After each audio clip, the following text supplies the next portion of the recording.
कोई अच्छा काम कर लेते हैं, कोई अच्छा कर्म कर देते हैं, तो वो हमको बेकार मार्ग को भी हटाकर अच्छे मार्ग का निर्माण कर कर अच्छी ओर लेकर जाता है। और पाप कर्म, पाप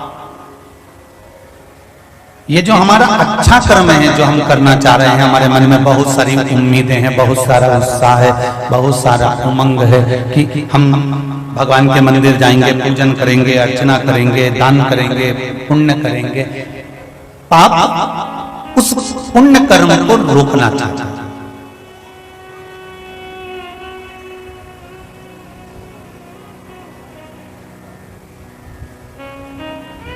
पुण्य थोड़ा सा शिथिल हो सकता है, पर पाप कभी बुरा ही नहीं होता। पुण्य कैसे शिथिल हो सकता है कि आप जब बहुत दान करने लगोगे, पुण्य करने लगोगे, भजन करने लगोगे, कीर्तन करने लगोगे, स्मरण करने लगोगे, तो शुरू में तो तुम जब भजन में लगोगे ना, शुरू में तुम शिव भक्ति में लगोगे, शुरू में जाके तुम शंकर जी पे एक लोटा पानी चढ़ाओगे, शुरू में जाके शंकर भगवान को एक चावल का दाना चढ़ाओगे, शुरू में जाके आप शिव जी पर एक बेलपत्र चढ़ाओगे। तो ये तुम्हारे पुण्य की तरुणाई है, ये तुम्हारे पुण्य की जवानी है, ये युवानी अवस्था है पुण्य की। और पुण्य करते करते करते करते करते करते करते करते एक समय ऐसा आने लगता है कि तुम्हारे मन में थोड़ा सा अहंकार प्रकट होने लगता है कि मैंने दान करा, मैंने पुण्य करा, मैंने सत्कर्म करा, मैं मंदिर जाती थी जब कोई भी नहीं जाता था, तब मैंने मंदिर जाती थी, अब तो इतना लोग मंदिर आने लगा। मतलब कहीं ना कहीं तुम्हारे भीतर अभिमान प्रकट होने लगा, मतलब पुण्य धीरे धीरे धीरे धीरे शिथिल होना चालू हो गया, मतलब थोड़ा थोड़ा उसमें नाजुकता आने लगी। पर पाप कभी पूरा नहीं होता, पाप कभी शिथिल ही नहीं होता। पाप करने वाला व्यक्ति अगर एक बार पाप कर लेता है ना, तो वो निर्भीक हो जाता है और पाप करने के लिए आतुर हो जाता है। क्या कर लेगा वो अपना, क्या बिगाड़ लेंगे वो अपना, अपन है तो सही, अपन कर लेंगे ये, अपन ये सा कर लेंगे। पाप में तरुणाई है, पाप में युवानी है, पाप कभी बूढ़ा नहीं होता।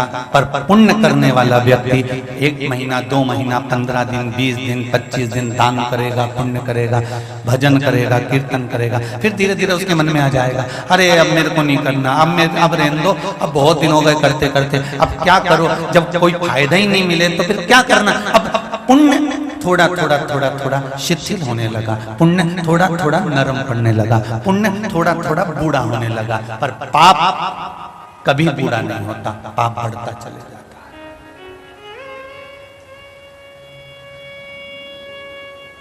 है। एक पाप करने के बाद आप दूसरे पाप के लिए तैयार हो जाते हैं। एक पाप करने के बाद आप दूसरे पाप की ओर अग्रसर हो जाते हैं।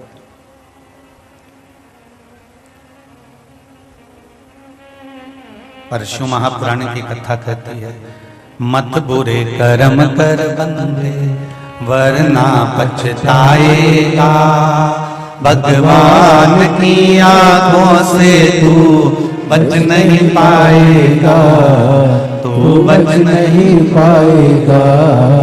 अरे ओ अज्ञानी मत करना दानी, तेरे कर्म का फल भी तू ही पाएगा, जैसा किया तूने तेरे आगे आएगा, जैसा किया तूने तेरे आगे आएगा।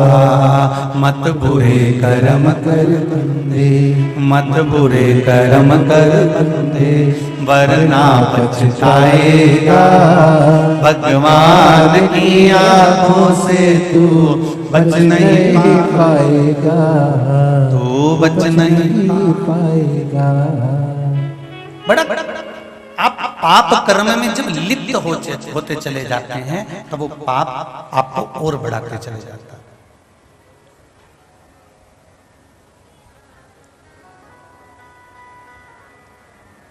देवऋषि नारद शिव महापुराण की कथा चल रही है। जितने लोग भी कथा को सुन रहे हैं बड़े सावधानी से सुनना।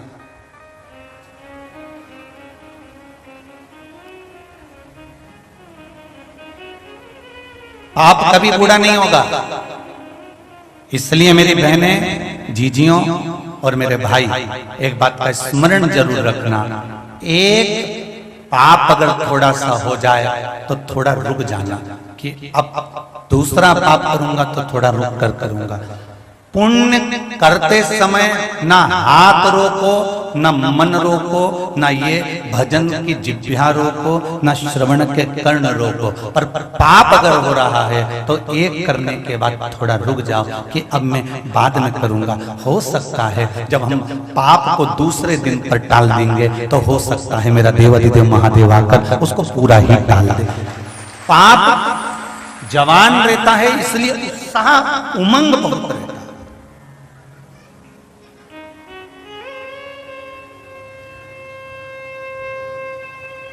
पाप करने में उत्साह बढ़ा।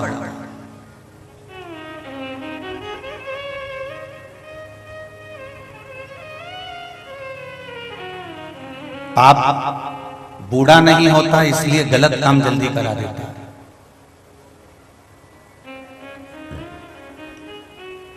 किसी से लड़ाई हो गई तुम्हारी, सुन लो रे छोरा छोरी जितने बैठे हो, युवान युवान जरा सावधानी से सुनना कथा को, देवऋषि नारद शिव महापुराण। किसी से तुम्हारा झगड़ा हो गया, अंदर गए, तलवार उठा कर लिया है, गुप्ती उठा कर लिया है, डंडा उठा कर लिया है, लोहे की राड उठा कर लिया है, और गुस्से में आकर तुमने एक धर के दिया और सामने वाला व्यक्ति ढेर हो गया।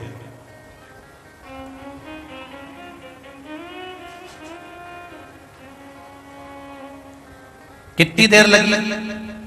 अंदर गए, तलवार लाए, गुप्ती लाए, पत्थर लाए, चाहे बंदूक लाए, एक दो क्षण की देरी हुई। अंदर जाके 2 मिनट में तुमने सब कुछ कर दिया। पर वो 2 मिनट में पाप इतना जवान हो गया था, पाप इतना युवान हो गया था कि वो मचल रहा था, इसलिए उस पाप ने तुम्हारे हाथ से पाप करवा दिया। 2 मिनट का पाप तुम्हारे हाथ से हो गया। अब वो पाप की सजा कितनी भोगना है वो देख लीजिए कि 2 मिनट का पाप करा, किसी को तलवार मार दी, किसी का सिर फोड़ दिया, किसी के ऊपर तुमने लात मार दी। अब वो भोगना कितना है?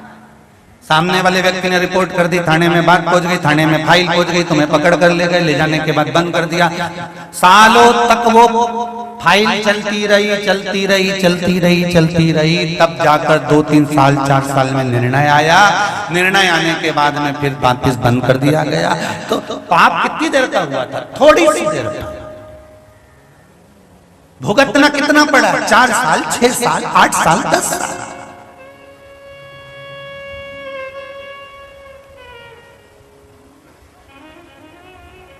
पाप जवान होता है ना, पाप में युवानी होती है ना, पाप में तरुणाई होती है ना, इसलिए वो तुरंत गलत काम करवा देता है। और पुण्य में थोड़ी सी शिथिलता रहती है, पुण्य में थोड़ी सी शिथिलता रहती है, पुण्य में थोड़ा सा हल्का सा बुढ़ापा झलकता है। इसलिए पुण्य, एक बार कोई अगर मान लो कि उसने किसी भिखारी को, किसी भिक्षुक को, किसी दरिद्र को 1 कटोरी आटा दे दिया और वो दरिद्र वापिस इसके दरवाजे पर मांगने आ गया तो पुण्य शिथिल होता है, इसलिए पुण्य तुरंत कह देता अब नहीं दूंगा, अभी तो दिया था।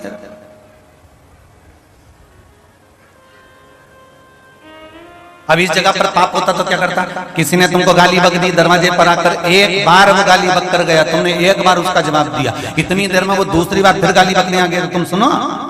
इस जगह पे पाप हो तो तुरंत डंडा उठा के फिर दोचना चालू कर दिया। देखिए, पुण्य करने के समय पर एक बार अगर उसके कटोरे में तुमने आटा दे दिया, चावल दे दिया, वो चले गया, दूसरी बार मांगने आया तो तुमने मना कर दिया, मतलब पुण्य शिथिल है, इसलिए तुम दूसरी बार नहीं कर पा रहे। पाप इस जगह पर कोई गाली देकर जाता और तुम उसको 2 शब्द सुनाकर भगा देते और वापिस गाली बकने आता तो तुम डंडा लेकर खड़े रहते। मतलब पाप तुरंत तैयार बैठा रहता है जवानी में कि मुझे ये निपटाना है, मुझे ये कर्म करना है, मुझे ये बेकार कर्म करना। पाप तुम्हें समाप्ति की ओर लेकर जाता है और पुण्य समाप्ति से प्रबलता की ओर लेकर जाता है, परमात्मा की ओर लेकर जाता है। ये पाप की जवानी है और पुण्य की थोड़ी सी शीतलता है।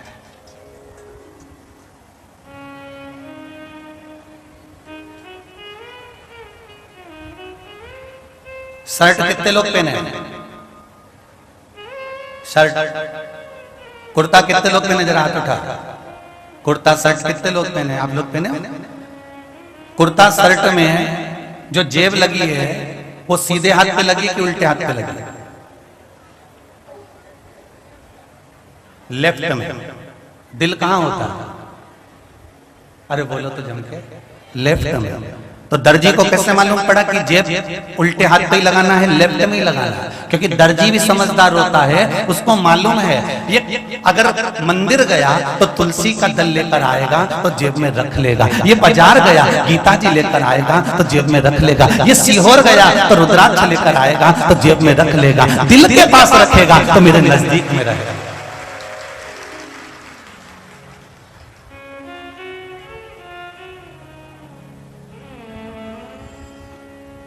दर्जी कभी सीधे हाथ पर जेब नहीं लगाता, क्यों रखी ना? दर्जी हमेशा अगर जेब लगाएगा तो उल्टे हाथ की ओर ही लगाएगा, क्योंकि पुण्य की कोई वस्तु आए, सत्कर्म की कोई वस्तु आए, कोई ये सामान भगवान के भजन का लेकर आए, क्योंकि भगवान की कोई चीज तुम नीचे वाली जेब में नहीं रखते रहे। समझदार हो, बोलो सही है कि गलत है? अगर भगवान का कोई सामान लाओगे रुद्राक्ष वगैरह तो तुम नीचे की जेब में नहीं रखोगे। तुम अगर भगवान की बेलपत्र लाओगे तो नीचे की जेब में नहीं रखोगे। अगर कोई भी भगवान की चीज लेकर आओगे तो ये उल्टे हाथ पर जो शर्ट में जेब लगी हुई है उस जेब के अंदर तुम ये पुण्य की चीजें, रुद्राक्ष, तुलसी, बेलपत्र, गीता, ये सब तुम उल्टे हाथ पर जो जेब लगी है उस जेब में रखते हो।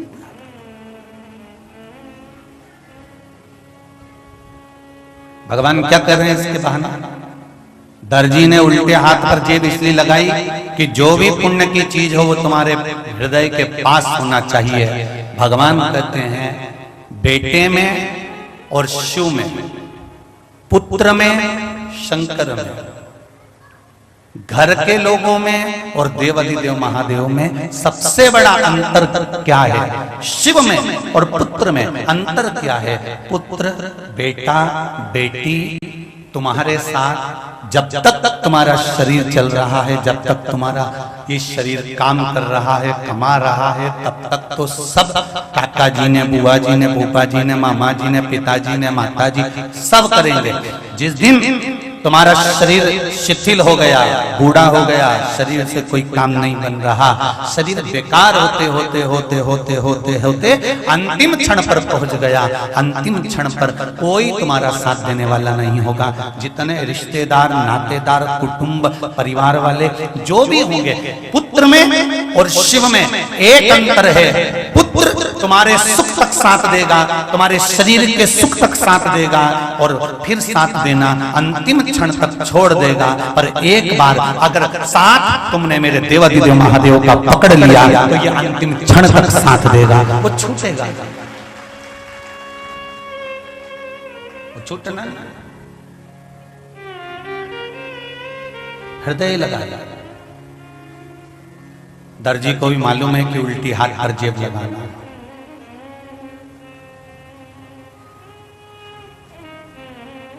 पर दर्जी को भी सोचकर दुख होता होगा, रे मैंने तो गीता जी रखने के लिए, मैंने तो रुद्राक्ष रखने के लिए, मैंने तो तुलसी का दल रखने के लिए, मैंने तो बेलपत्री रखने के लिए जेब लगाई थी, मुझे क्या मालूम था कि ये मोबाइल धर लेगा?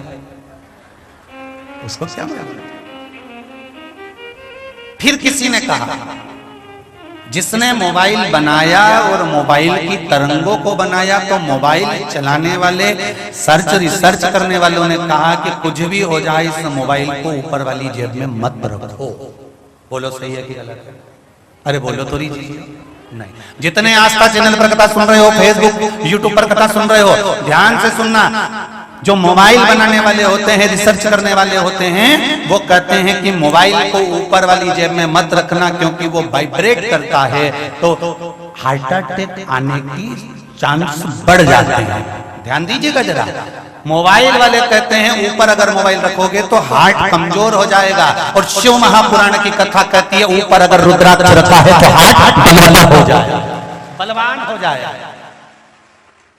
मोबाइल हार्ट की कीमत घटा रहा है और रुद्राक्ष हार्ट की कीमत बढ़ा रहा है।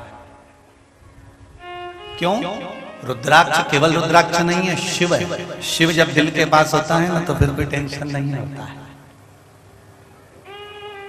फिर क्या नीन लड़े त्रिपुरारी से मैं उनकी हो गई,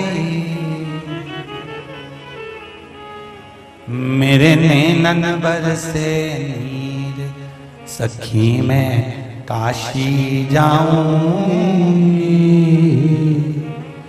मेरे मन में नहीं है धीर सखी मैं काशी जाऊंगी, काशी जाऊंगी सखी उज्जैनी जाऊंगी, उज्जैनी जाऊंगी सखी मैं सीहोर जाऊंगी, मेरे नैनन बरसे नीर सखी मैं सीहोर जाऊंगी, मेरे मन में नहीं है धीर सखी मैं सीहोर जाऊंगी।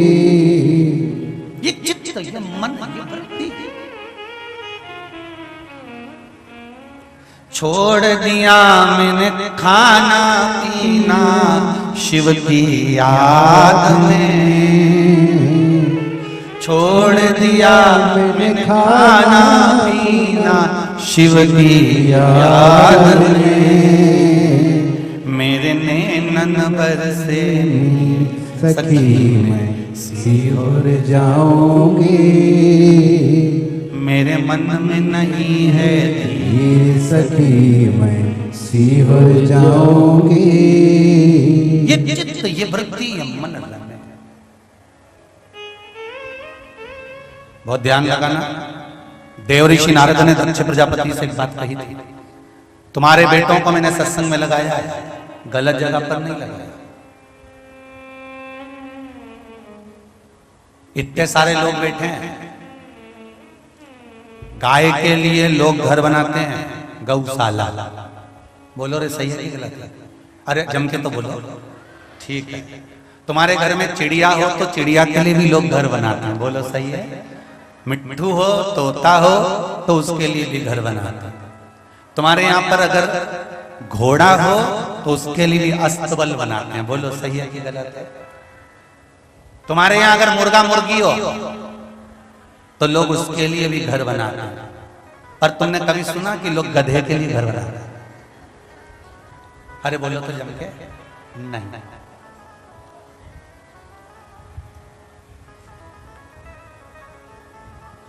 बेटे के लिए दुकान बनाओ, बेटे के लिए तुम घर बनाओ, पर बेटा गधा हो, अरे बोलो तो जम के फिर क्या बनाओ? कुछ नहीं बनाओ। कुबेरेश्वर धाम में जाकर शिव नाम का फिर कुछ नहीं बचा। बेटा अच्छा है, संस्कारित है, तुम्हारे कहने पर चलने वाला है, माता पिता के लिए आदर का शब्द रखता है, सम्मानजनक शब्द रखता है, तो 4 मंजिला बिल्डिंग बनाकर बेटे को दे देना। पर बेटा रात को 1-1 बजे आ रहा हो, फोन पर 24 घंटा लगा हुआ है, बाइक भुर भुर करके खूब उड़ा दिया हो, और माँ बाप अगर कुछ कहें तो काली मिर्ची या पटना की लाल मिर्ची लग रही हो तो फिर समझ लेना बेटा नहीं है, गधा है। फिर गधे के लिए क्या कराना?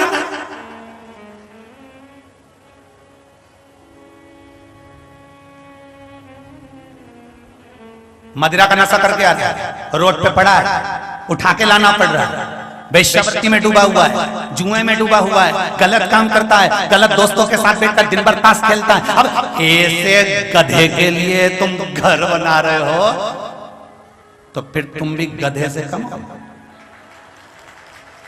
तुम भी गधे से कम हो क्या? घर बनाओ बेटे के लिए जो तुम्हारे संस्कारवान हो, तुम्हारे लिए तत्पर हो, मम्मी ने कह दिया, माँ ने कह दिया, बेटा 8 बज रही है, उठ जाओ। माँ रात को लेट हो गया था, बेटा थोड़ा जल्दी आया कर। जी माँ, कल से गलती हो गई, अब नहीं आऊंगा, क्योंकि मैंने सीहोर वाले महाराज की कथा सुन ली है, जो रात को लेट आए वो गधा होता है, अब नहीं आऊंगा।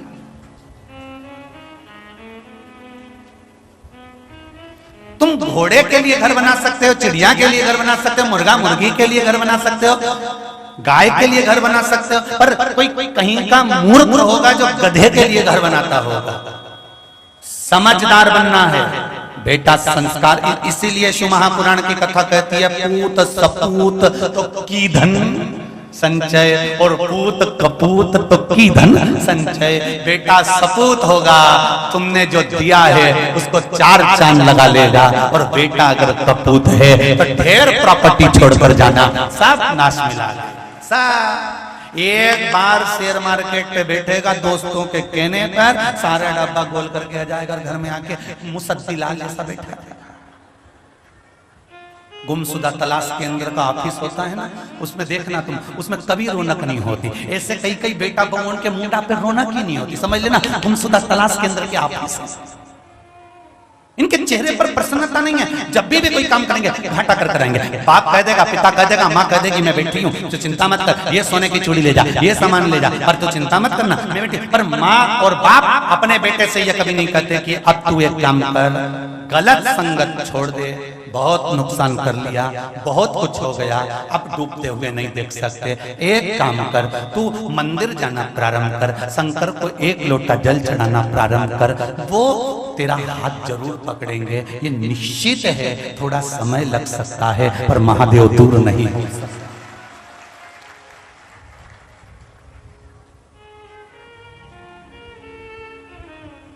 थोड़ा समय लग सकता है, पर महादेव दूर नहीं हो सकता। भागवत किसने सुनी है? जम के बोलो जरा।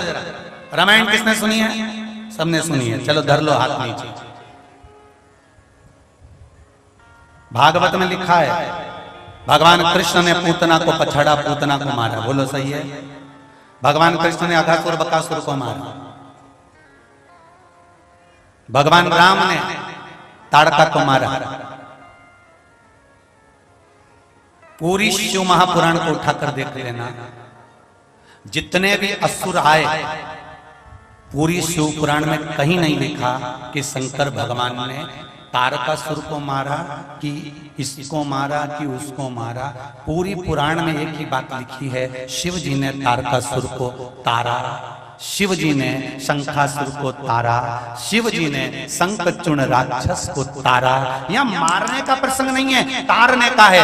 सारे देवता भले मृत्यु लोक पर आकर जिसको मारे वो मर जावे, पर मेरा शंकर जिसको केवल एक उंगली से छू लेता है उसको मारता नहीं है, तार देता है। मेरा शंकर है, वो मेरा शिव है, केवल स्पर्श मात्र से तार देता, स्पर्श। राम जी के मंदिर जाना, राम जी की मूर्ति का स्पर्श नहीं करने देंगे।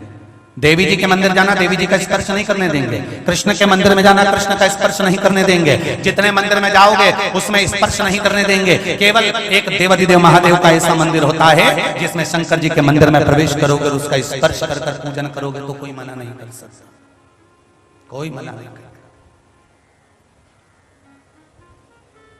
मात्र छूने से तरह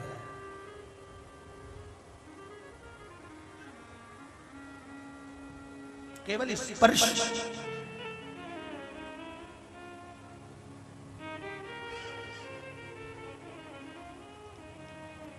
महाराज खूब मकान बनाओ, खूब घर बनाओ, खूब बनाओ, पर बेटा संस्कारवान हो तो घर में सब कुछ शोभा देता है। जिस घर में बेटा मदिरा का नशा कर आ रहा हो,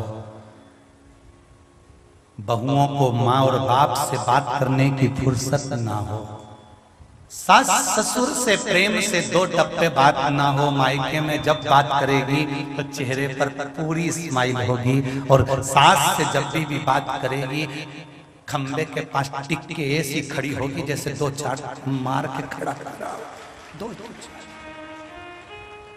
का मतलब? अब कहते हैं कि हमें घर बनाना है, तो हमने कई बार लोगों से पूछा, तुम गधे के लिए बना रहे हो कि अच्छों के लिए? गुरुजी इसका मतलब क्या? समझ तुम्हारे कहने पर ना चले, तुम्हारा आदर ना करे, तुम्हारा सम्मान ना करे, तुम्हारा सत्कार ना करे, तुम्हारे लिए तत्परता में खड़ा ना रहे। पिताजी कह रहे हैं, माँ कह रही है, बेटा मुझको कुबेरेश्वर धाम ले चल, बेटा मुझे थोड़ी देर कुबेरेश्वर धाम जाना है। अरे मम्मी वहां जाकर क्या करोगे, क्या रखा है वहां पर, अभी भगवान तो बैठे ही नहीं है, जाकर क्या करेगी? तो माँ कह रही है, बाप कह रहा है, पिता कह रहा है, मुझे उज्जैनी जाना है, मुझे काशी जाना है, मुझे दर्शन करा दे, जीवन का क्या ठिकाना है। और बेटा कहे अभी समय नहीं है, फुर्सत नहीं है, थोड़ा समय मिलने दो। जैसे ही समय मिला अपनी पत्नी को लिया, छोरा छोरी को लिया और ऊटी निकल गया।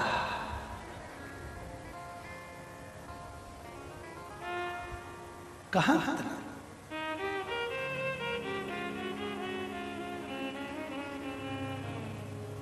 भोलेनाथ दया करना, मैं तेरे भरोसे मेरे बाबा दया करना, मैं तेरे भरोसे हूँ। शिव कथा कह रहे हैं, औलाद में और महादेव में एक अंतर है।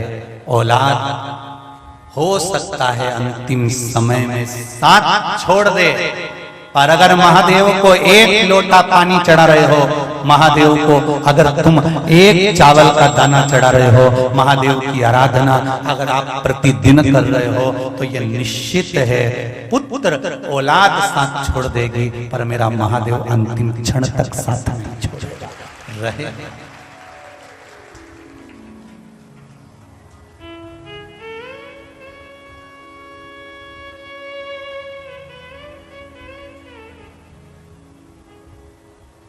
सूखा मेवा और गीला मेवा दोनों में अंतर होता है।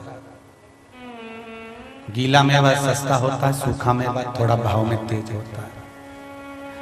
इसीलिए शिव महापुराण की कथा कहती है, अहंकार अगर ज्यादा आ जाए तो ज्यादा भाव मत खाना, नहीं तो बड़ा और पाव खाना पड़ सकता है। इसका ध्यान रखना। अभिमान अगर ज्यादा आ जाए तो हमें भाव नहीं खाना कि नहीं मैं तो यही करूं, मैं तो डनलप का गद्दा ही चाहिए और मैं तो होटल का ही आनंद लूं, मैं तो ऐसा नहीं। भाव नहीं खाएं, भाव खाएंगे तो एक दिन बड़ा और, अरे जम के तो बोलो, बड़ा और पाव खाना पड़ सकता। भाव नहीं खाना, उससे कहो बाबा मेरे घर का कोई बुजुर्ग नहीं है। कभी कभी आप शिव जी से कहा तो करो कि मेरे घर का कोई बुजुर्ग नहीं है, मेरे घर का कोई बड़ा नहीं है। मैं अपने दादाजी को जानता हूं, पर दादाजी को जानता हूं, पर दादाजी से वे आगे के दादा को नहीं जानता। मतलब मेरे घर का कौन बुजुर्ग है मुझे नहीं मालूम, पर मेरे घर का बुजुर्ग अब मैं आपको बनाना चाहता हूं। आप मेरे घर के बड़े बन जाओ, आप मेरे घर के बुजुर्ग बन जाओ। आप अगर मेरे घर को संभाल लोगे तो ये मुझे विश्वास है कि घर का जो बूढ़ा व्यक्ति होता है, घर का जो बुजुर्ग होता है, घर का जो बड़ा होता है, वो कभी किसी घर के व्यक्ति को बर्बाद होते नहीं देख सकता। अगर देव आदिदेव महादेव तुम्हारे घर के बड़े बन जाएंगे तो ये विश्वास रखना, वो तुम्हें बर्बाद होता हुआ नहीं देख सकते। तुम्हारा उत्थान तुम्हें अग्रणी कर देंगे।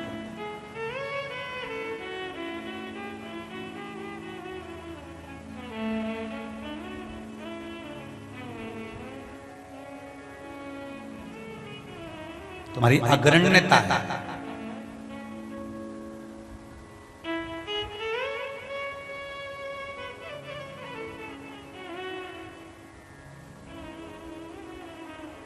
शिव भक्ति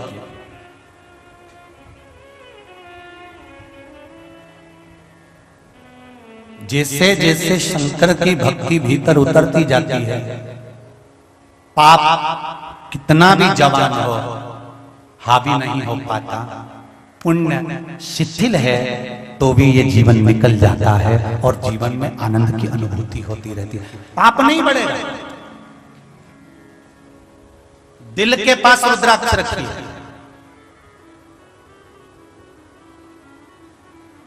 हृदय के पास में बेलपत्र रखिए। मोबाइल से हार्ट कमजोर होता है पर बेलपत्री और रुद्राक्ष से हार्ट प्रबल होता है। एक पत्र आया, देखिए।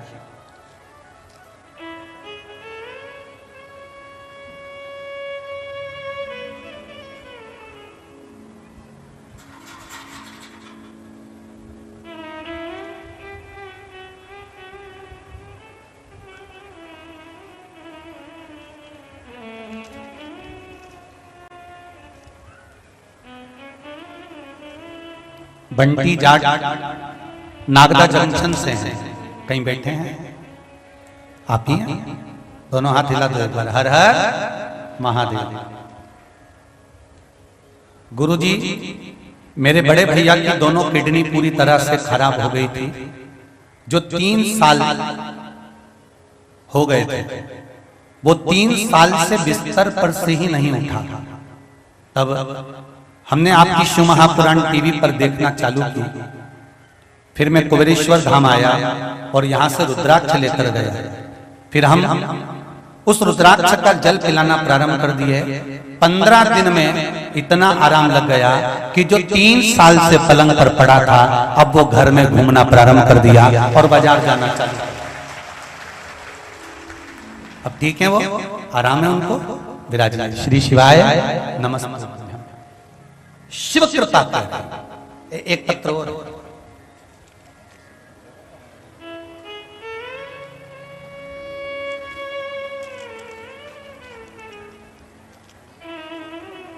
मैं शांति बंसीलाल जी जाधव, उज्जैन मध्य प्रदेश से हूं। कहीं बैठी हैं? शांति बंसीलाल जी जाधव, उज्जैन से। कहीं बैठे हो तो हाथ हिलाइए। अच्छा, इधर हो क्या? ठीक है, झरोके में है हो। दोनों हाथ हिला दो एक बार। हर हर महादेव। महाकाल के दरबार के पास रहने वाली हूं। मैं कभी भी भगवान पर विश्वास नहीं रखती थी, पर मैंने अपने पास की रहने वाली अपनी पड़ोसन के घर आपकी कथा को आपके मुखारविंद से सुना टीवी पर। गुरुजी, मैंने आपका पशुपति व्रत के बारे में सुना कि यह व्रत करने से आपकी सभी मनोकामना पूर्ण हो जाती है।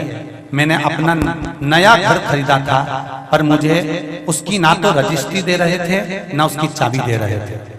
मैंने टीवी के सामने ही भगवान से निवेदन करा, अगर मेरा काम हो गया तो मैं जरूर व्रत करूंगी। जब मैंने पशुपति व्रत की महिमा सुनी तो मैंने यह व्रत करने से मनोकामना पूर्ण होती है। तो मैंने यह विचार किया कि मैं तो महाकाल की नगरी में रहती हूँ, एक बार व्रत पर विश्वास करती हूँ सीवर वाले महाराज के। और तो मैंने यह विचार किया, व्रत एक बार अपनी बहू से करवाना प्रारंभ करती हूँ। और बहू से व्रत करवाया। प्रभु की ऐसी कृपा हुई। महादेव की महिमा देखिए गुरुजी।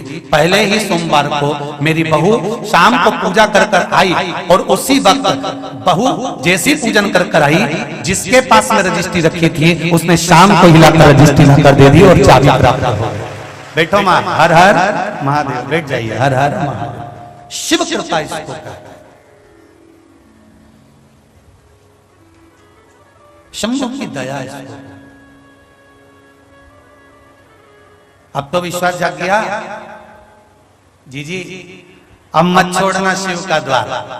उज्जैनी नरेश की नगरी में रह रहे हो, उसका द्वार ना छोड़िए महाराज।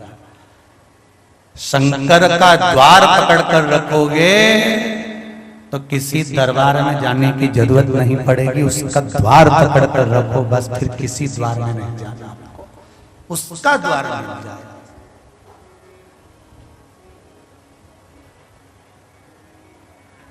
महाराज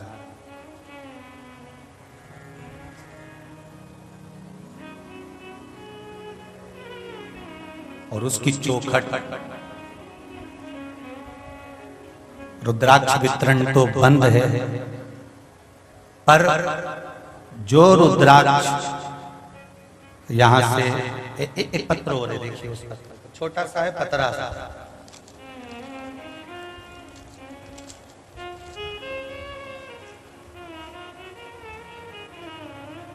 श्री शिवाय नमस्तुभ्यम। पीछे पत्र लिखा है।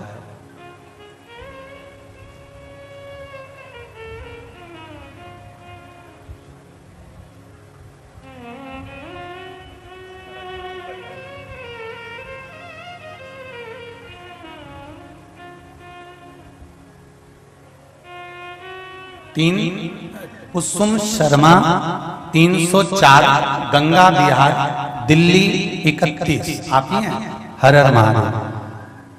आपने पत्र में लिखा है, गुरुजी मैं आपकी कथा लॉकडाउन से सुन रही हूं।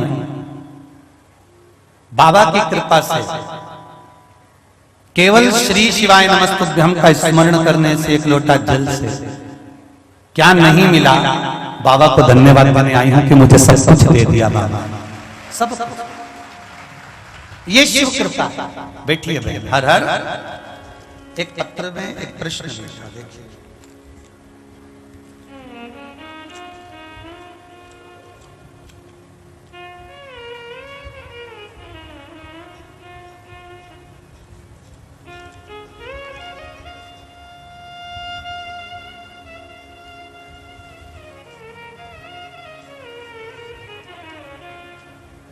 पूजा साहू, सूरज साहू, देवास मध्य प्रदेश से हैं। कहीं बैठे हो तो हाथ हिलाइए। पूजा साहू देवास मध्य प्रदेश से। गुरुजी पशुपति व्रत जब हम करते हैं उसके पहले जो रविवार होता है, हमने सुना है कि रविवार को किसी दूसरे के घर का भोजन नहीं करना चाहिए, नहीं तो पशुपति व्रत नहीं लगता। आप ही ने लिखा है। पहले तो उसको पकड़ ला जिसने खाने से मना करा।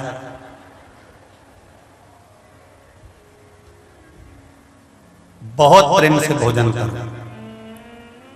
और रविवार के दिन ऐसा नहीं है कि आप दूसरे के यहां का नहीं खा सकते।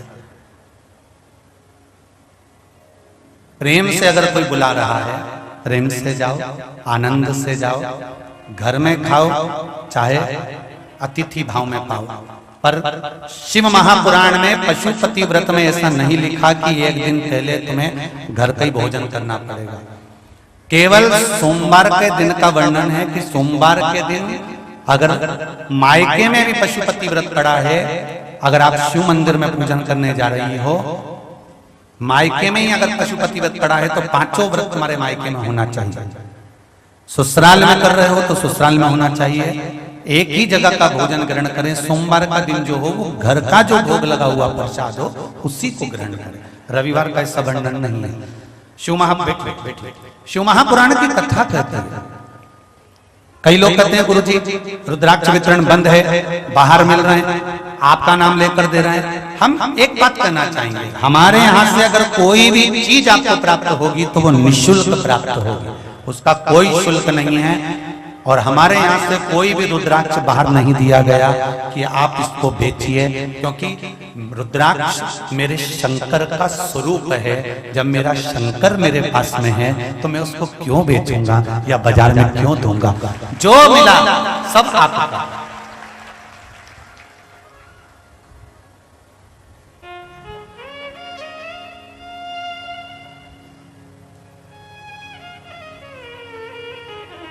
सब शिव का, शंकर। एक रुद्राक्ष का बल भले अभी बंद है, जब बाबा चाहेगा तब प्रारंभ होगा रुद्राक्ष वितरण, मना नहीं। पर उस रुद्राक्ष का बल कितना प्रबल है।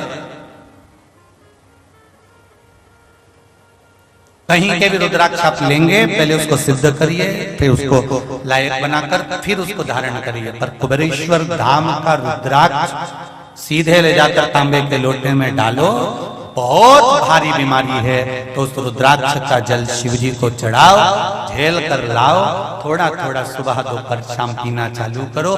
15 दिन में बाबा इसी धाम में धोख लगाने बुलवा लेगा, ये निश्चित है, निश्चित।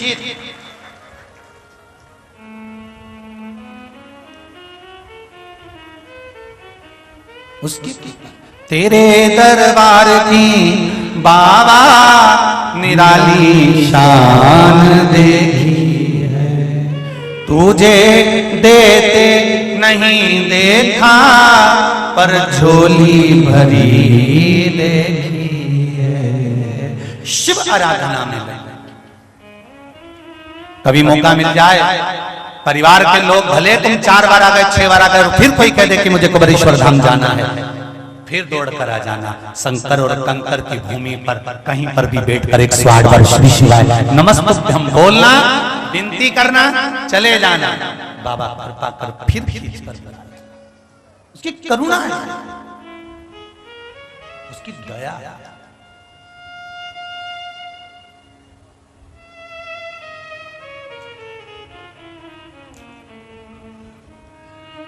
खूब बनाओ आप मकान, खूब बनाओ आप घर, खूब जोड़ो आप प्रॉपर्टी, खूब सुंदर गाड़ी बंगला बनाओ, पर एक बात याद रखना, जो तुम्हारे लिए समर्पित है उसके प्रति आप भी समर्पण का भाव रखना। प्रयास करना। जो बच्चे, मना नहीं, औलाद में और महादेव में केवल एक अंतर है कि औलाद हो सकता है एक समय पर तुम्हारा साथ छोड़ दे, हो सकता है तुम्हारी श्वास रुक जाए तो औलाद तो पृथ्वी पर रुक जाएगी, तुम्हारी श्वास छूटी तुम्हें अकेला जाना पड़ेगा। तब औलाद में और महादेव में एक अंतर है, औलाद एक समय पर साथ छोड़ देगी, पर महादेव से अगर दिल लगाया हुआ है तो वो आखिरी तक साथ नहीं छोड़ेगा, वहां तक लेकर जाएगा, बीच मझधार में नहीं छोड़ेगा।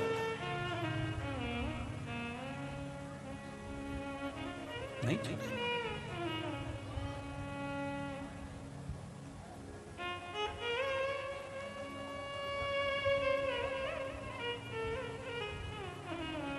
बीच मझधार में नहीं छोड़ सकता महाराज।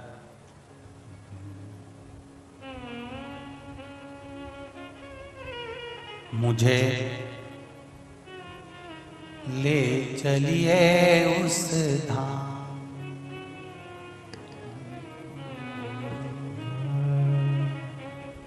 मुझे ले चलिए उस धाम जहाँ भोले रहते, मुझे ले चलिए उस धाम जहाँ भोले रहते, मुझे ले चलिए उस धाम जहाँ भोले रहते, मुझे ले चलिए उस धाम जहाँ भोले रहते। ओ भोले रहते मेरे बाबा रहते, भोले रहते मेरे बाबा रहते, ओ भोले रहते शंभू बाबा रहते, हाँ भोले रहते मेरे बाबा रहते, मुझे ले चलिए वो धाम जहाँ भोले रहते, मुझे ले चलिए वो धाम जहाँ भोले रहते, मुझे ले चलिए वो धाम जहाँ भोले रहते, मुझे ले चलिए वो धाम जहाँ भोले रहते, जहाँ भोले रहते मेरे बाबा रहते, जहाँ भोले रहते मेरे बाबा रहते, जहाँ भोले रहते मेरे बाबा रहते, जहाँ भोले रहते मेरे बाबा रहते, मुझे ले चलिए वो धाम जहाँ भोले रहते, मुझे ले चलिए उस धाम जहाँ भोले रहते। जय हो, जय हो।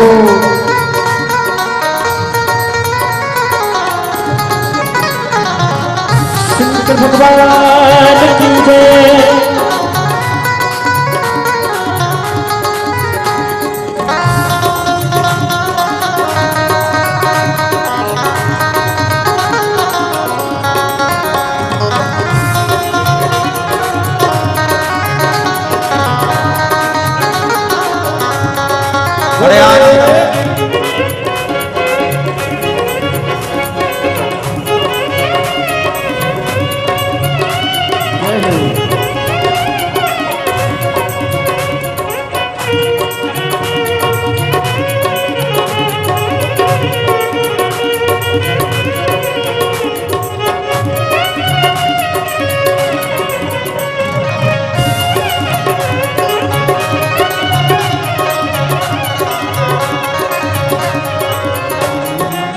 जहाँ कंकर में शंकर बसत हैं, जहाँ कंकर में शंकर बसत है, जहाँ कंकर में शंकर बसत हैं, जहाँ कंकर में शंकर बसत है, शंकर बसत है, शंकर बसत है, ओ शंकर बसत है, शंकर बसत है, ओ शंकर बसत है, शंकर बसत है, ओ शंकर बसत है, शंकर बसत है। मुझे ले चलिए वो धाम जहाँ भोले रहते, मुझे ले चलिए उस धाम जहाँ भोले रहते, मुझे ले चलिए उस धाम जहाँ भोले रहते, मुझे ले चलिए उस धाम जहाँ भोले रहते। जय हो। ओ भोले रहते मेरे बाबा रहते, हाँ भोले रहते मेरे बाबा रहते, ओ भोले रहते मेरे बाबा रहते, हाँ ओ भोले रहते मेरे बाबा रहते, ओ बाबा रहते शंभू बाबा रहते, हाँ बाबा रहते, भोले बाबा रहते, मुझे ले चलिए उस धाम जहाँ भोले रहते, मुझे ले चलिए उस धाम जहाँ भोले रहते। जय हो। जय हो।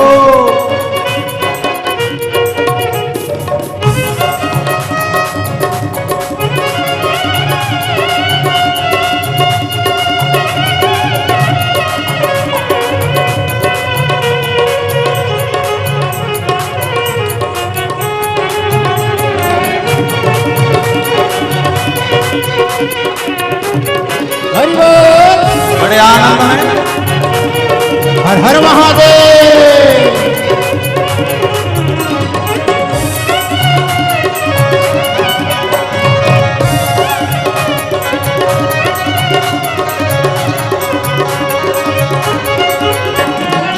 सीहोर नगर में कुबरेश्वर धाम है, सीहोर नगर में कुबेरेश्वर धाम है, सीहोर नगर में कुबरेश्वर धाम है, सीहोर नगर में कुबेरेश्वर धाम है, हाँ कुबेर का धाम कुबरेश्वर धाम है, कुबेरेश्वर धाम कुबेरेश्वर धाम है, हाँ कुबेर का धाम कुबरेश्वर धाम है, कुबेरेश्वर धाम कुबेरेश्वर धाम है। मुझे ले चलिए उस धाम जहाँ भोले रहते, मुझे ले चलिए उस धाम जहाँ भोले रहते, मुझे ले चलिए उस धाम जहाँ भोले रहते, मुझे ले चलिए उस धाम जहाँ भोले रहते। ओ भोले रहते मेरे बाबा रहते, ओ भोले रहते मेरे बाबा रहते, कुबरेश्वर धाम के एक एक कंकर में शंकर बसा हुआ है। बाबा रहते मेरे भोले रहते, ओ बाबा रहते मेरे भोले रहते, मेरे भोले रहते मेरे बाबा रहते, ओ भोले रहते मेरे बाबा रहते, हाँ बाबा रहते मेरे भोले रहते, ओ बाबा रहते मेरे भोले रहते, हाँ बाबा रहते मेरे भोले रहते, ओ बाबा रहते मेरे भोले रहते। मुझे ले चलिए उस धाम जहाँ भोले रहते, मुझे ले चलिए उस धाम जहाँ भोले रहते, मुझे ले चलिए उस धाम जहाँ भोले रहते, मुझे ले चलिए उस धाम जहाँ भोले जय हो। बोले।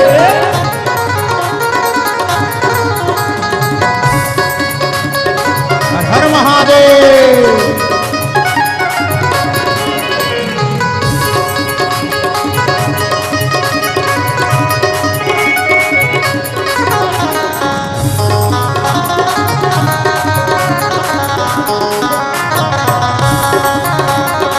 आओ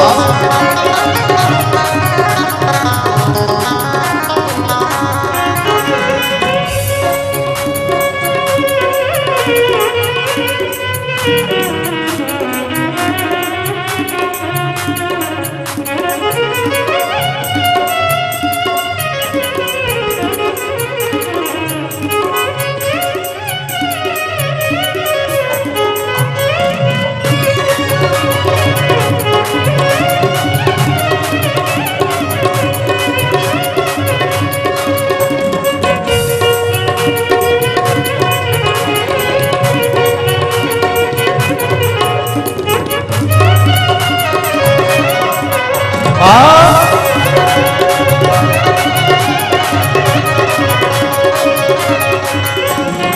शिव की कथा में ब्रह्मा जी आए, शिव की कथा में ब्रह्मा जी आए, ब्रह्मा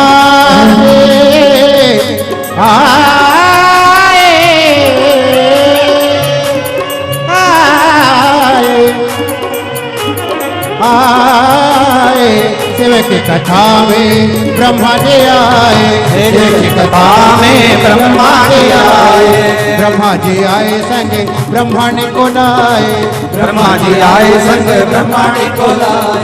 ओ शिव की कथा में ब्रह्मा जी आए, शिव की कथा में ब्रह्मा जी आए, ब्रह्मा जी आए संग ब्रह्मांड को लाए, ब्रह्मा जी आए संग ब्रह्मांड को लाए। मुझे मिले जाए सुनाए का ज्ञान वहाँ भोले रहे, मुझे ले चलिए उस धाम जहाँ भोले रहते, मुझे ले चलिए उस धाम जहाँ भोले रहते, ले चलिए उस धाम जहाँ भोले रहते। हाँ भोले रहते मेरे बाबा रहते, भोले रहते मेरे बाबा रहते, ओ भोले रहते मेरे बाबा रहते, ओ भोले रहते मेरे बाबा रहते, हाँ भोले रहते मेरे बाबा रहते, ओ भोले रहते मेरे बाबा रहते।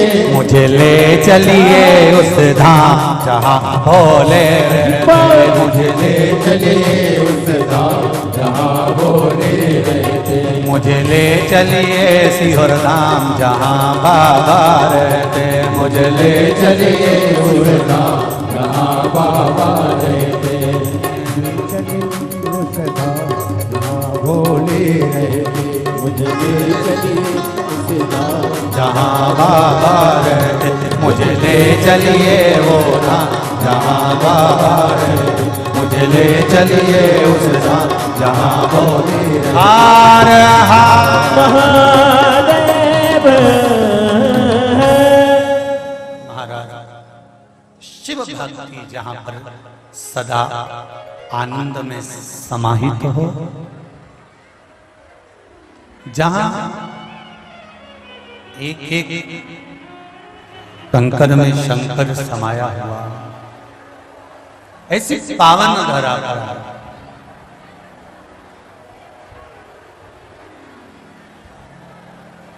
जिस धाम में ब्रह्मा भी आए, ब्रह्मा भी आए संग विष्णु बुलाए, मुझे ले चलिए वो धाम जहाँ भोले रहते, मुझे ले चलिए उस धाम जहाँ भोले रहते।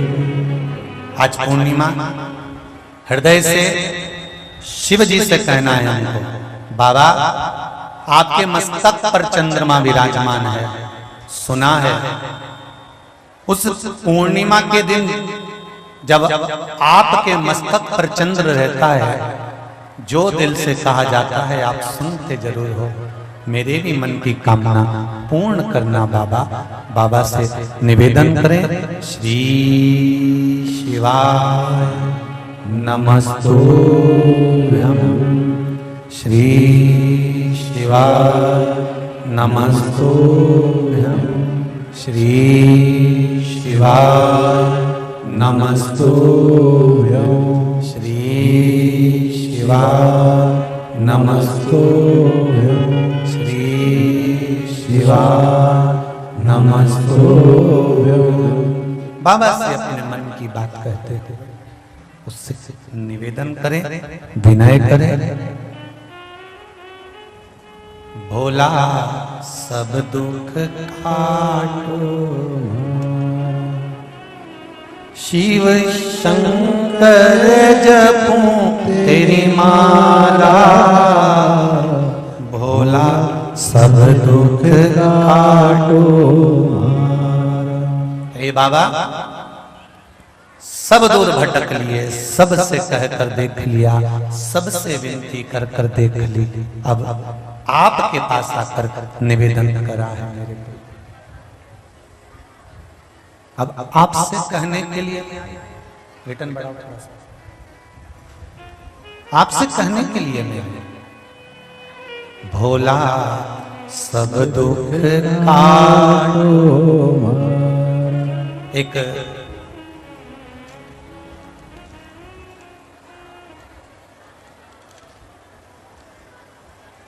ये बहनें मिलने के लिए आई थी, दाऊद से कोई संगीता जी अग्रवाल कहीं बैठी हैं। आज इनकी बात सुना रही थी, कहा गुरुदेव बहुत दिन से मन में था कुबरेश्वर धाम आने का। बाबा ने कह रही थी गुरुजी पांव इतने तकलीफ में थे, जरा माइक में चलिए,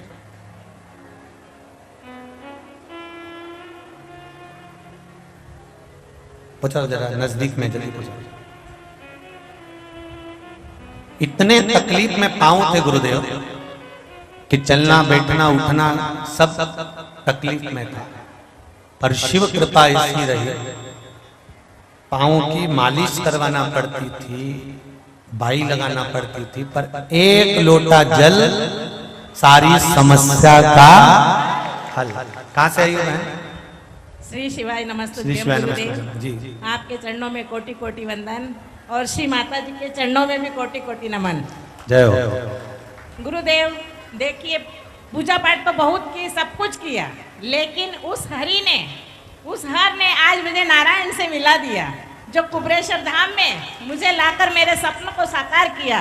कल रात को इतने महादेव दिखे सपने में, और हम दोनों हस्बैंड वाइफ जोड़े से बिल पत्र चढ़ा रहे, और रात में दोनों भाभी का जोबट से फोन आया, दीदी आप झाबुआ टर्निंग पे आओ, हम आपको लेके कुबरेश्वर धाम चलेंगे। तो मुझे तो समझ ही नहीं पड़ रही थी रात की 12-1 बजे तक कि मुझे 3 बजे उठ के जाना है। और एक बिल पत्र आपने रतलाम में जो कथा कही थी गुरुदेव, मैं रतलाम आने वाली थी, लेकिन भैया बोले इतनी भीड़ में तुम नहीं जा पाओगी। मैंने कहा अच्छा मैं शिद्दत से एक ही सीट पर एक ही आसन पर बैठ के 7 दिन घर को ही रतलाम का कुबरेश्वर धाम बना के कथा सुनूंगी। और मैंने एक बिली पत्र मैंने भी खाया, बच्चे को दिया, अपने हस्बैंड को दिया, अपने परिवार में सभी को दिया। तो मेरे जो 10 साल से पैरों में मालिश होती थी, वो मेरी नावन माँ बोलने लगी भाभी हमें मैंने केम नत बोला होता। तो मैंने उससे कहा तू खुद भी बाबा से मिल और मुझे भी मिलने दे। शिव कृपा बेटी विराजी, हर हर महादेव। शिव कृपा, हृदय से, चित्त से, मन से बाबा से निवेदन किया, दिल से। तेरी कृपा बिना ना हिले एक भी, लेते हैं श्वास तेरी कृपा से तनु तनु। कल अपने परसों की कथा में सुना था राजा सगर की कथा, कि राजा सगर की 2 धर्म पत्नियां, एक पत्नी के गर्भ से तुम्बा हुआ, 60,000 बीज उत्पन्न हुए, उस तुम्बे से घी के घड़े में रखे गए, घी के घड़े से फिर पुत्र की प्राप्ति हुई। 60,000 कपिल मुनि के आश्रम में जाकर श्रापित हुए, राख के ढेर बने, गंगा जी आई, भागीरथ बाबा लाए, और गंगा जी ने 60,000 काकाओं का उद्धार किया।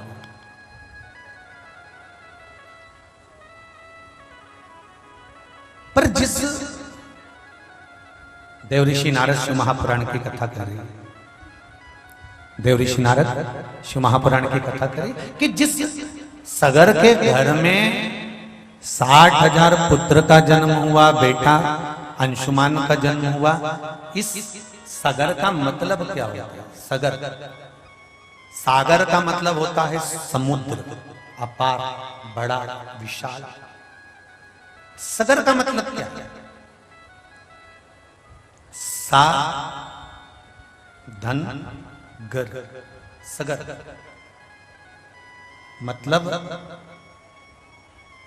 गर्भ के अंदर जो विष के भीतर रहा हो वो सगर है।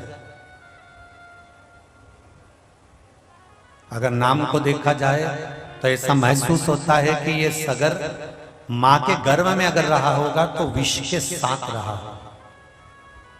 देवऋषि नारद शिव महापुराण की कथा कहती है, राजा सगर के जो पिताजी थे उनका नाम था असित। क्या नाम था? जम के बोलो जरा। असित।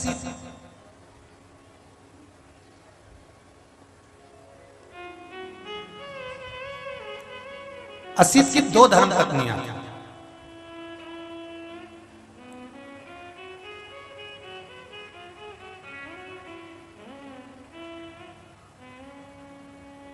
बहुत पराक्रमी, बहुत वीर, अपार वीर योद्धा, अपार पराक्रम।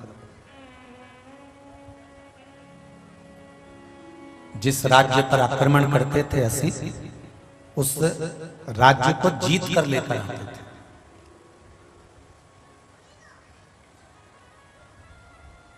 एक बार असित राजा के साथ में रहने वाला ही असित राजा को धोखा दे दिया और संपूर्ण राज्य असित को छोड़कर जाना पड़ा।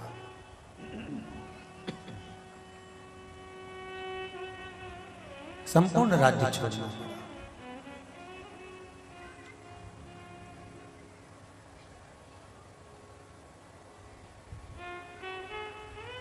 आपको दुख देने वाला कोई दूसरा कभी नहीं हो सकता, इसका अंदाजा लगाकर रखना। राजा असित की कथा कर रही है शिव महापुराण के अंतर्गत। आपको दुख देने वाला कोई दूसरा नहीं होगा।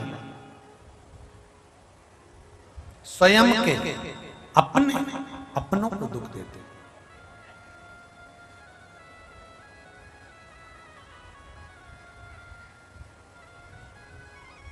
एक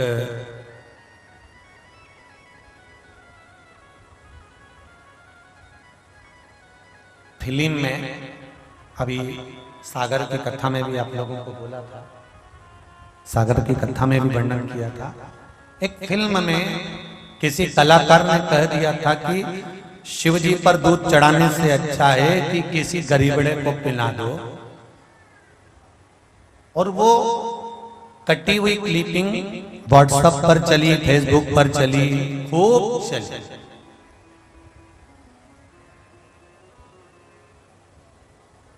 पर उस क्लिपिंग में फेसबुक पर जितने भी कमेंट्स आ रहे थे, वो कमेंट्स करने वाला कोई दूसरा नहीं था, हमारे सनातनी थे, जो लिख रहे थे हाँ सही बात कही, हाँ अच्छी बात कही, हाँ श्रेष्ठ बात कही। पर उसमें किसी ने विरोध नहीं करा कि एक बेटा माँ बाप के लिए अगर कुछ खर्च करता है और माँ बाप अगर बेटे के लिए खर्च करते हैं तो उसका हिसाब कभी नहीं जोड़ा जाता। सनातनी अगर भगवान के लिए कुछ खर्च करे, भगवान के ऊपर कुछ समर्पित करे और परमात्मा मेरे भक्त को अगर कुछ दे तो उसका कभी हिसाब नहीं होता। पर हमारे अपने ही हमको राय देने के लिए आ जाते हैं, हाँ ये सही है, हाँ ये गलत है, हाँ ये सत्य है। उसी तरह राजा असित अगर आज अपना राज्य छोड़कर जा रहे हैं राजा असित, तो उनको राज्य छुड़ाने के लिए कोई दूसरा नहीं। राजा असित का राज्य छुड़ाने वाला खुद का अपना था, खुद का।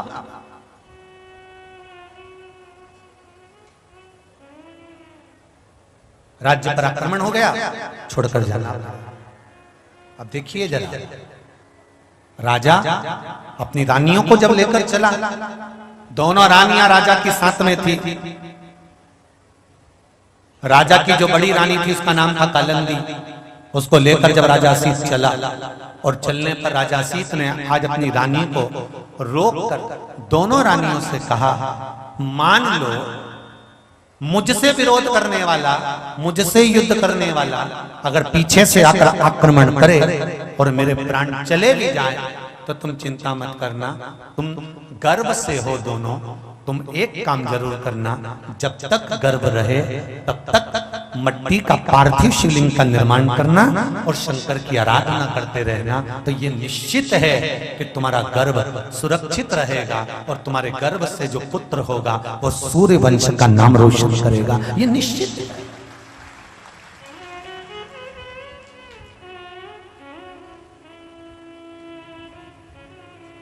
जितने लोग आस्था चैनल पर कथा सुन रहे हैं, फेसबुक यूट्यूब पर कथा सुन रहे हैं, वो ध्यान से सुनिएगा जरा, स्मरण रहे आपको क्या मिलता है शंकर जी के मंदिर में जाने से, क्या मिलता है शिव के पास जाने से, क्या प्राप्त होता है शंकर भगवान की शरणागति में जाने से, शंकर भगवान पर एक लोटा जल समर्पित मात्र कर देने से किस चीज की प्राप्ति हो सकती है, क्या प्राप्त हो सकता है। महाराज राजा असीत की कथा कर रही है। राजा सगर के पिता असीत अपनी धर्म पत्नियों से कर रहे हैं कि अगर मैं चला भी जाऊं तो एक बात याद रखना, शिव भक्ति में लगे रहना। अगर शंकर की भक्ति करते रहे तो जीवन में कभी दुख नहीं आएगा, कभी दुख नहीं।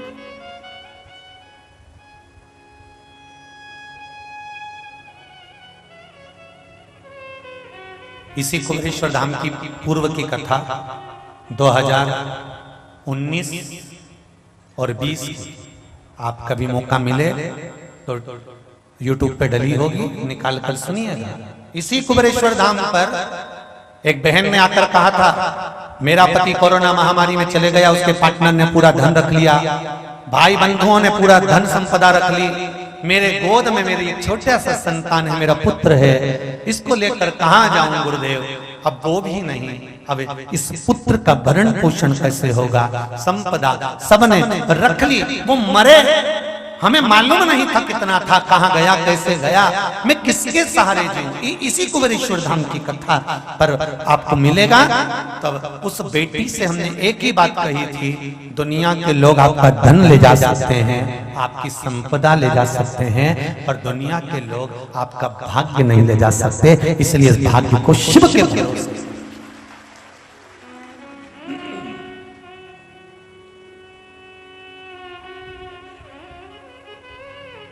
शिव के भरोसे।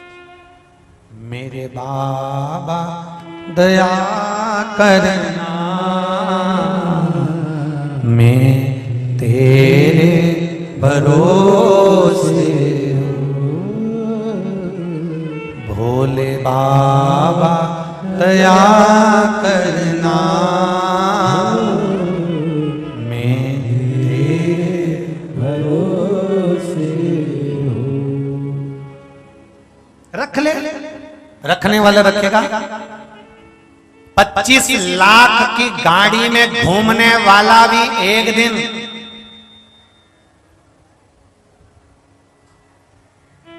25 रुपए के घड़े में भराकर हरिद्वार चले जाता है। कितने रुपए की गाड़ी में? अरे जम के बोले 25 लाख की गाड़ी में घूमने वाला भी एक दिन 25 रुपए के घड़े में लोटे में भरा के, अरे बोलो तो जीजियो, हरिद्वार चले जाता है। इसलिए 25 लाख की गाड़ी का घमंड मत करना। 25 रुपए के लोटे में कब पहुंच जाएगा मालूम नहीं पड़ेगा रे भाई। इसलिए तेरा क्या होगा रे कालिया, संभल कर जिंदगी जी, संभल कर जी।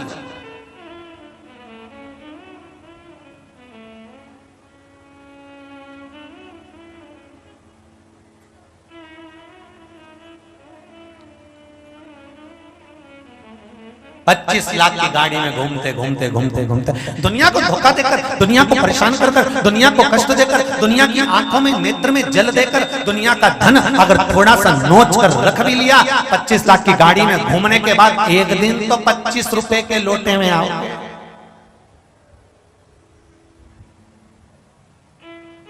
कभी तो पहुंचोगे।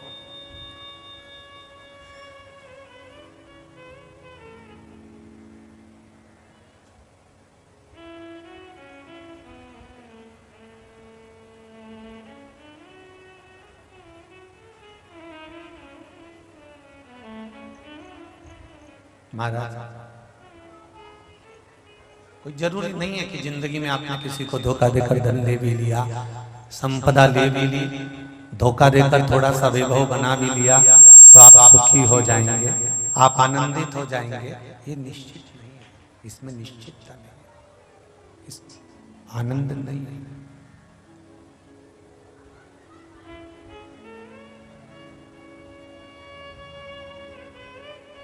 दुनिया का सबसे बड़ा ज्योतिषी है मेरा देवरिदेव महादेव। इतना बड़ा ज्योतिष शास्त्री कहीं नहीं मिलेगा। भगवान कृष्ण ने जन्म लिया था और भाग्य शंकर जी बता रहे थे यशोदा जी का हाथ देखे। भगवान राम ने जन्म लिया था और भाग्य शंकर जी बता रहे थे कौशल्या जी को।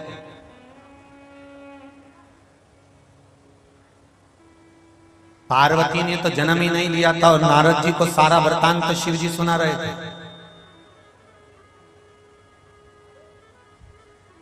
इतना बड़ा ज्योतिषी कोई नहीं हो सकता। इसलिए जिसकी भी पत्रिका गड़बड़ होती है वो मृत्यु लोक में आता है। ब्रह्मा जी को थोड़ी सी गड़बड़ी हुई तो मृत्यु लोक में देवाधिदेव महादेव के पास आए। भगवान विष्णु को थोड़ी सी गड़बड़ी हुई तो वह भगवान शंकर के पास आए और अपनी पत्रिका दिखाई। शिव जी ने कह दिया तुम चिंता मत करो, लक्ष्मी जी से ब्याह तुम्हारा ही होगा। ब्रह्मा जी तुम चिंता मत करो, तुम्हारा सिर कटेगा, बड़का पेड़ बनेगा, तुमको थोड़ा सा कष्ट जरूर भोगना पड़ेगा, तुम्हारी धर्म पत्नी ही तुमको श्राप दे देगी। ये ब्रह्मा जी को भगवान शंकर ने सब बता दिया। इंद्र को गड़बड़ी हुई, इंद्र भाग कर आए भगवान शंकर के पास। शंकर जी ने कहा चिंता मत करो, तारकासुर जाएगा, मेरा पुत्र आएगा, इसका उद्धार कर देगा, चिंता नहीं करनी। दुनिया का सबसे बड़ा ज्योतिषी है मेरा शंकर। ज्योतिषी का काम क्या होता है आपको मालूम है? ज्योतिषी का काम होता है आप जाएंगे, कष्ट बताएंगे, ज्योतिषी आपको उसमें से कुछ अच्छी चीज छाट कर आपको बता देगा, ऐसा कर लेना, ये पहन लेना, ऐसा धारण करना, ऐसा कर लेना, तुमको लाभ हो जाएगा। बस मेरा शंकर भी ज्योतिषी है, इसलिए वेद व्यास जी ने किसी पुराण में कोई उपाय नहीं लिखा, और शिव महापुराण में एक एक शब्द में लिखा है कि ये करने से ये फल मिलता है, क्योंकि शिव ज्योतिषी है। एक बार अगर शंकर की शरण में कोई चले गया, कितना भी ग्रह बेकार चल रहा हो, शंकर सारे ग्रह को अनुकूल कर देते हैं, उसको आनंदमय कर देते हैं। आनंद वो शिव है, वो शंकर, वो ओघड़ दानी है, वो त्रिकालदर्शी, वो कैलाशी, वो अविनाशी, वो शिव है शंकर।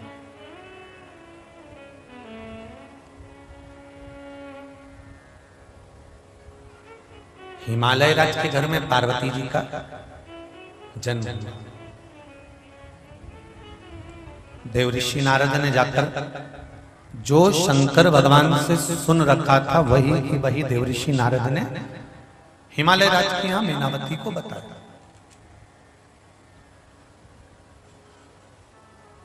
जिससे राजा असीत ने अपनी धर्म पत्नियों को बता दिया था कि मैं नहीं रहूं तो भी शिव की आराधना करना, शंकर का भजन करना, शिव का स्मरण करना, शंकर की भक्ति में डूबे रहना।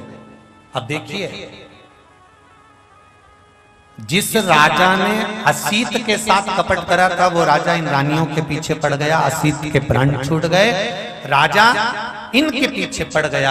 और उसमें से कालंदी ने इसकी नहीं सुनी। कालंदी तो शंकर भगवान की आराधना में लगी रही, शिव के स्मरण में लगी रही, शिव भक्ति में लगी रही, और दूसरी जो रानी थी वो उस राजा के कहने में पड़ गई। और राजा ने कह दिया कि तुम्हारे गर्भ से भी संतान होगी, उसके गर्भ से भी संतान होगी, तुम्हारा पुत्र भी होगा, उसका पुत्र भी होगा, वो तुमसे बड़ी है, उसका पुत्र हो सकता है सिंहासन पर बैठ जाए, इसलिए तुम एक काम करो, रानी को जहर पिला दो।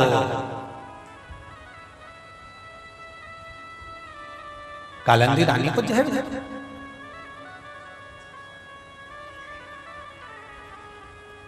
जिस गंगा जी की आरती को आप लोग गाते हो ना, पुत्र सगर के तारे, सब जग को ज्ञाता, मैया सब जग को ज्ञाता, पुत्र सगर के तारे, सब जग को ज्ञाता। ओम जय गंगा माता,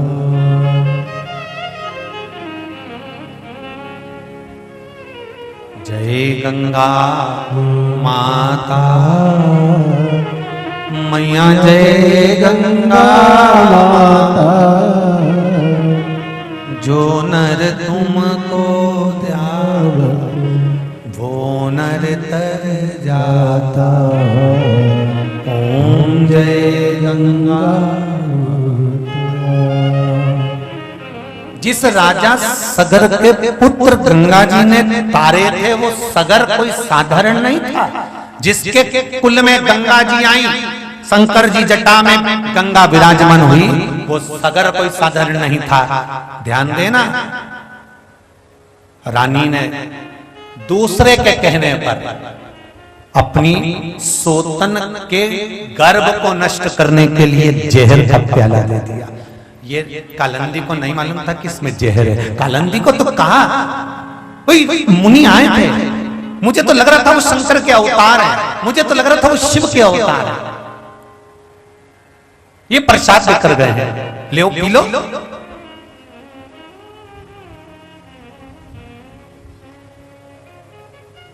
छल करने वाला,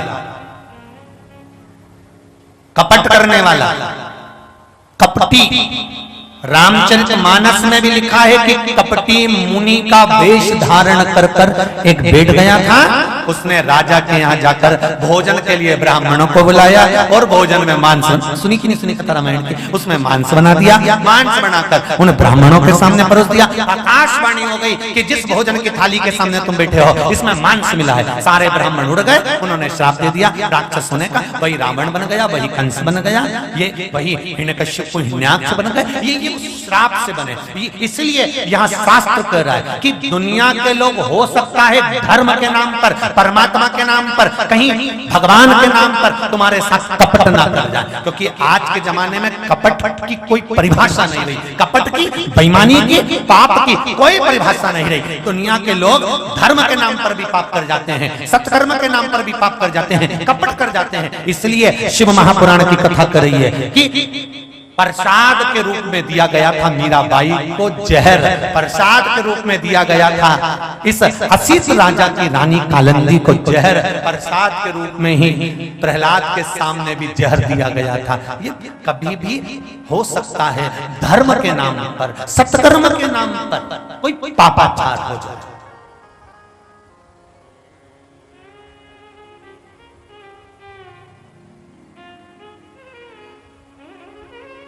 सुन लो आस्था चैनल पर जितने लोग सुन रहे हैं और जितने मोबाइल पर सुन रहे हैं, ये पृथ्वी धूप और छांव, दिन और रात से बनी हुई है। उसी तरह जीवन सुख और दुख से बना हुआ है। संसार भी दो तरह के लोगों से बना हुआ है, एक अच्छा कर्म करने वाले, एक बुरा कर्म करने वाले। अगर अच्छा कर्म करने वाले 50 हैं तो यह निश्चित है कि बुरा कर्म करने वाले भी 50 संसार में मिलेंगे जरूर। पर